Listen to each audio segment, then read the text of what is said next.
Hayzler, proud principal of Pequannock Valley School, a grade 6 through 8 school in Pompton Plains, New Jersey, as part of the Pequannock Township School District. And welcome to this week's episode of Learning Sparks, where we learn and grow together, talking about instructional strategies that enhance student learning in your classrooms.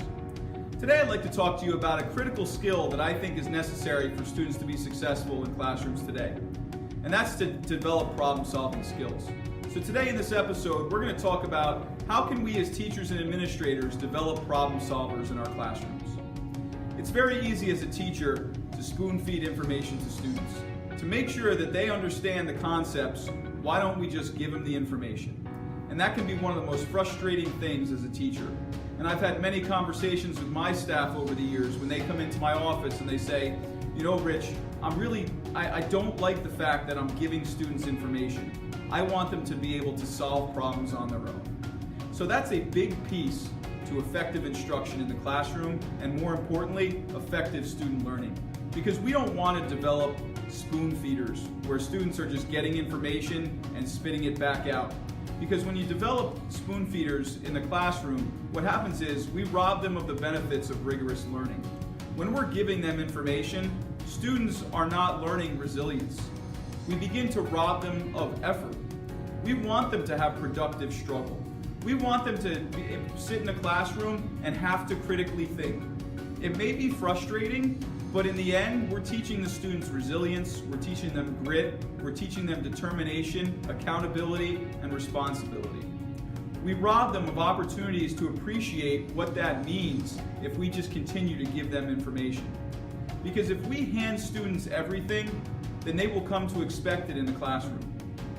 I remember my days in certain classes where I would walk in and the teacher would say, okay, today we're learning this math concept.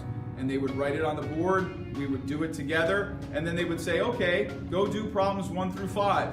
And we'd sit in our desks and we'd go in our notebooks and we would do the problems, and they would be the exact same thing as what appeared on the board and what we just did.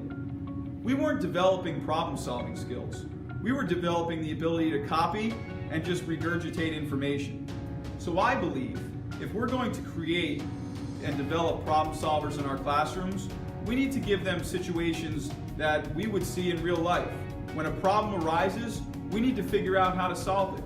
We need to take the resources we currently have, determine steps, and identify systems of support.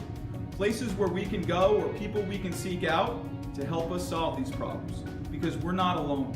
So to develop problem solvers in our classrooms, I believe there are 4 key steps to help develop problem solvers in your classroom. The first step is we need to model the problem solving process.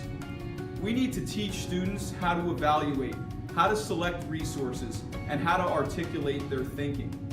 Not show them how to do the work, but show them how to evaluate the problem at hand, figure out what's necessary in terms of resources that they may need, or content that they can draw from, or technology that they can use, and then how do they articulate their thinking. So we may do a problem with them, but then the second step is to present the students with an entirely new problem.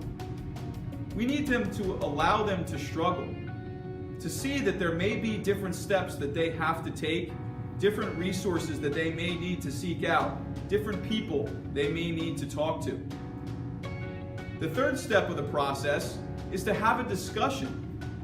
You have maybe 20 to 25 different resources just within that classroom alone where you can talk about what is it going to take to solve this problem. So you present the new problem to them, then have a discussion about it before they actually sit down and solve it.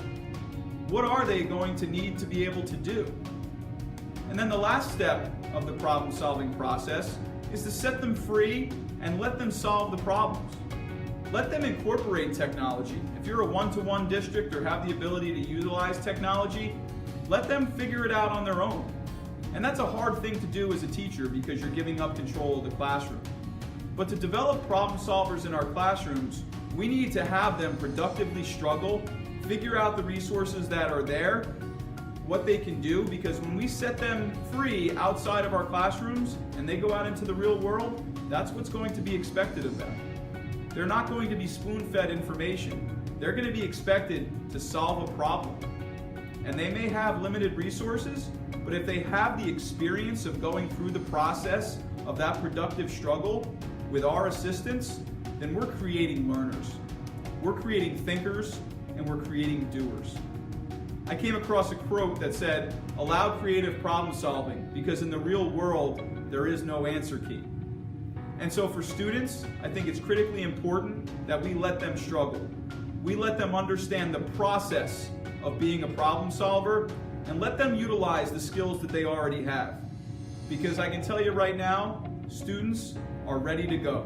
They're ready to utilize the technology resources. They're ready to utilize the content that we provide for them, and they'll surprise you. So set them free and let them develop those problem-solving skills in your classrooms. I look forward to seeing it happen, so please reach out to me on Twitter. You can follow me at Rich Hayzler as we continue to learn and grow together and develop those problem solvers in your classrooms. Thanks for joining us on this week's episode of Learning Sparks, and we'll see you again soon. Always do what's best for kids. Have a great day.